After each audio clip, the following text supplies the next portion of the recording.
paper in. Now, that means that we have to prove to you beyond a reasonable doubt that Ms. Martin knew those two things. And throughout all of today's trial, we've proven to you beyond a reasonable doubt the only explanation why Mr. Armstrong is in here today is because of the defendant. Because she needed to win. And you heard why when our podcaster took the stand today. Ms. Jaw told you that for 6 years, the defendant couldn't get over her betrayal on national TV. Begging and pleading for her to save her image, she decided that she needed to get revenge. But you actually heard today that she first said no. When our policeman told you about the text messages he uncovered, you heard that she originally said she would not compete. A month before the set of saboteurs started. So how do we go from no to yes?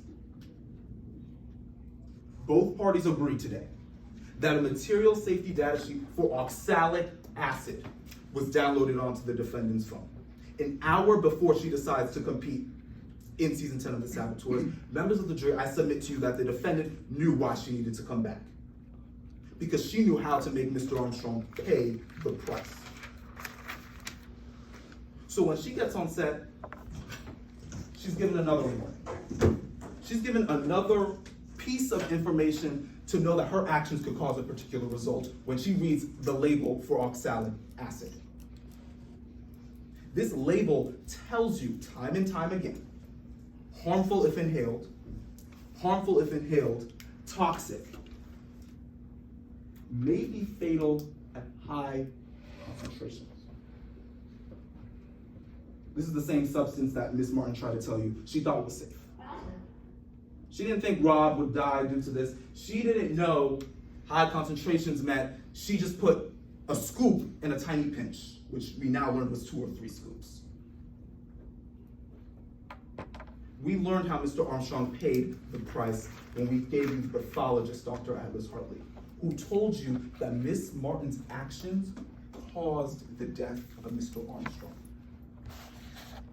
That acid, 1.2 grams to 2.4 grams, that induced hypoxia. That was the reason why Mr. Armstrong drowned underwater.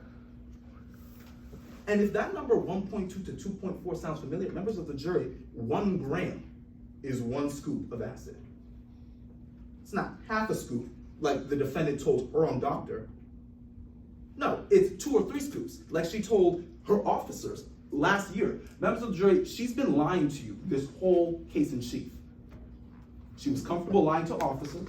She was comfortable lying to her doctors. What makes you think she ain't gonna lie to you? And that's not the only witness the defense brought up here that was a liar. Indigo Quaid told you today that he lied to get on the show. He lied to get Ms. Martin on the show. He lied to get Mr. Rob Armstrong on the show. Members of the jury, most of the witnesses the defense have given you were lying. The defense's whole case is contradictions in and of itself. Because they're telling you that production, they didn't care about the competitors, yet all saboteurs were required to fill out a form explicitly telling them not to poison anybody. Explicitly telling them to let them know their ideas for sabotage. Explicitly telling them not to put safety as a game. But as Ms. Martin said, rules are meant to be broken. But the state's here because rules are meant to be upheld. So that's why we're asking you, members of the jury, to find Ms. Martin guilty because she knew that her actions could cause a particular result, and now you know what you must do. You must make sure that Ms. Martin pays the price for her actions. Find the defendant guilty of murder in the first degree. Thank you. I'd ask opposing counsel to get up as well. You're free to take it. Thank you. Mr. Corson? Mr. Long? Yes, Your Honor.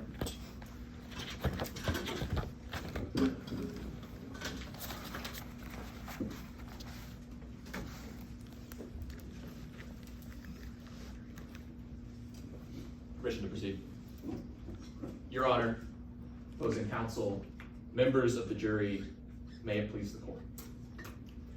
Everything seemed under control. Members of the jury, I want you to think about the last time you drove your car.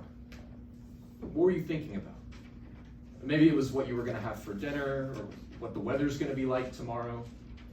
But I bet you weren't thinking about how incredibly dangerous driving is.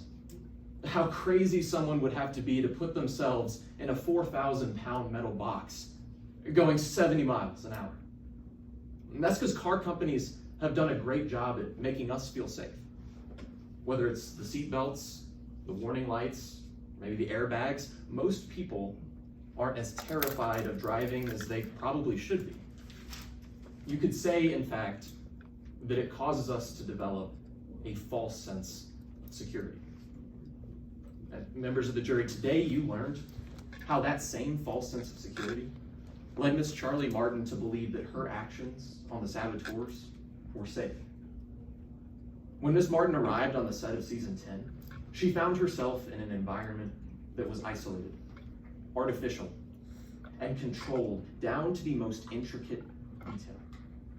Now, this environment included constant reassurances of safety protocols, and it encouraged contestants to complete dangerous sabotages without any fear of real-world repercussions.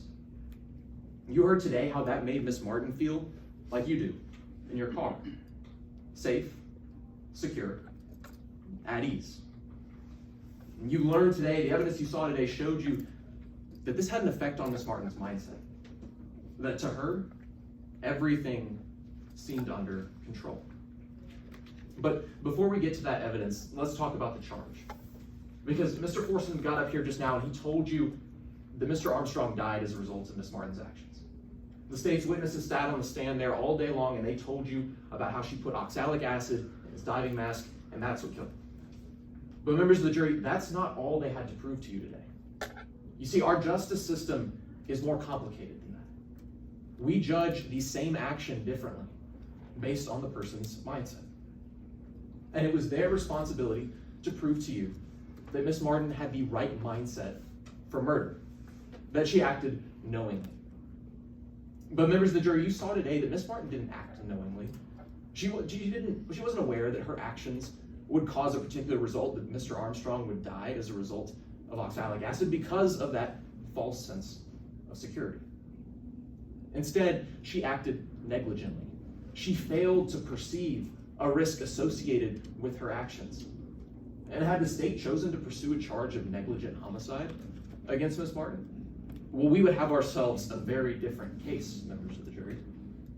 But they didn't. And in choosing to pursue murder, they assumed the higher responsibility of proving that heightened mindset. On top of all of that, they had to prove that Miss Martin acted knowingly beyond a reasonable doubt. Now, that's the highest burden in our legal system. And simply put, it means that if any part of you is skeptical as to whether or not Miss Martin knew her actions would kill Mr. Armstrong, you must find her not guilty today. Now, I also want to remind you that we didn't have to bring you anything today, members of the jury. We were under no obligation to call any witnesses or to produce any evidence. But what we have brought you has shown you exactly how the state failed to meet their burden. When you go back to deliberate in a few minutes, I want you to keep three things in mind: the reassurances of safety, the culture of danger, and the effect that these two had on Miss Martin's mindset. So let's start by talking about how this show made contestants feel safe. Because you heard from Mr. Quaid that the environment of the saboteurs was delicately planned out and controlled. Not only were cast members cast into character roles, but the challenges and the sabotages, those were tightly regulated to make sure no one got hurt. And these regulations have worked, members of the jury. You heard today how for 10 seasons, no one had gotten seriously hurt on the saboteurs. And contestants were aware of these regulations themselves. 3 different former competitors, Mr. Quaid, Miss Jaw, and Miss Martin, all told you today that these safety procedures were in place and that they were aware of it. You heard how that made contestants feel more safe, feel more comfortable taking risks and embracing danger. Because second, you heard today that on the saboteurs, danger wasn't just tolerated, it was encouraged. Mr. Quaid told you about the challenges. Things like tight roping between buildings, being buried with snakes, being buried alive. Members of the jury, this show took things beyond the extremes. And you also heard about the sabotages. Ms. Martin told you that in past seasons, contestants were putting cinnamon in other players' breathing tubes. They were putting Clorox on their food. These things had become normal on this show. Members of the jury, the world of the saboteurs isn't the world that people like you and I live in. This is something so divorced from reality where danger is a staple because production wanted to increase excitement and contestants felt comfortable with that safety infrastructure to fall back on. And finally, you heard how these first two elements took their toll on Ms. Martin's mindset. Because expert psychologist Dr. Michael Lin took that stand and he told you that when he evaluated Ms. Martin after the season, he learned that she entered season 10 in a psychologically vulnerable state after what happened with Mr. Armstrong on season 2. It was because of this that he told you she was susceptible to environmental manipulation. That to her, everything she was doing was in the context of the show was okay. And the state brought you that production memo, Exhibit 33, about how Ms. Martin signed away that she wasn't going to poison anybody, that she wasn't going to do any of these dangerous sabotages. Members of the jury, you heard from Dr. Lin, Ms. Martin didn't think that she violated this memo in the slightest. And she was following the rules, she was following what she had seen in past seasons. Because to her, everything seemed under control. Now let's talk about what the state brought you. Because in a few minutes, you're going to receive a set of jury instructions. And they're going to outline some of the key terms in today's case. Now the state told you that they're pursuing the charge that Ms. Martin knowingly killed Rob Armstrong, that she was aware that her actions were going to result in his death. But the evidence they brought you today was a lot more concerned with how she felt about Mr. Armstrong. Ms. Jaw's entire testimony told you that Ms. Martin didn't like Mr. Armstrong. You heard from Investigator Rivera she didn't like Mr. Armstrong. But no amount of Ms. Martin not liking Mr. Armstrong has any impact on whether or not she knew oxalic acid was as dangerous as it was, that she knew this would kill him. So don't let that evidence influence your decision as to whether Ms. Martin knew of the dangers of oxalic acid. Now, the state smoking gun was that timeline. They showed you that she got these texts to go onto the show, she downloaded this data sheet, and then she agreed to go on the show. That she knew oxalic acid was dangerous, she was going to go on the show and kill Rob Armstrong. But members of the jury, we never saw that data sheet. We don't know what was contained on it. We don't know what Ms. Martin learned from it. The state had the opportunity to ask Ms. Martin about what she learned from that data sheet. They didn't do that. They never brought it to you. They never asked Investigator Rivera about it. But we're just supposed to believe that clearly Ms. Martin knew about all these dangers from this data sheet that we'll never see. Members of the jury, when Ms. Martin went back on the saboteurs last season, she had no reason to believe that this show could be unsafe. She was surrounded by promises of safety and the normalization of danger. You learned that this made Ms. Martin trust in this show. She trusted in this show the same way you trust in your car to keep you safe. Members of the jury, when you go back to deliberate, I want you to keep in mind the state's burden is twofold today. Now, we'll give them the cause of death, but the evidence you've seen today has failed to prove beyond a reasonable doubt that Ms. Martin had the right mindset for murder.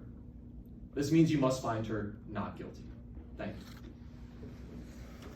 Counsel, any rebuttal? Yes, Your Honor.